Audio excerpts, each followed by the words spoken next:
Ziyanda iziganeko zokubulawa kwabasetyhini nabantwana kwingingqi yaseOrange Farm susela oku kwafunyanwa umzimba wemveku eneminyaka emithathu uAnsia Kheha nobekwe kwikhaya lakhe lokugqibela namhlanje. Ukubulawa kwakhe kwathusa ilizwe jikelele.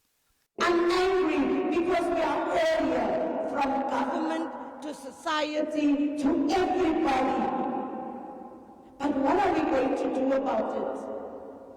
Are we going to follow through what we are saying today? As we're speaking now, there's a 10-year-old girl who's lying in a mortuary somewhere, who will be buried tomorrow. So how many more women and children need to be killed before we act as men? Our duty in terms of the Constitution, Section 205, it is very clear. We need to protect the inhabitants of the country.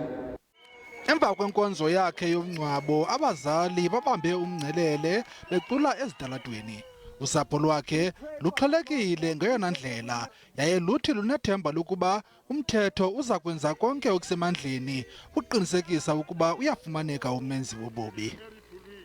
Deputy General Commissioner was here and they promised that they will look into the case and they will make sure that the person is arrested. Amapolisa abongoze kuluntu ekubeni lusengaphambili nalo naluphi na ulwazi olunokukhokelela ekubeni abe khona umntu obanjwayo ngesisehlo.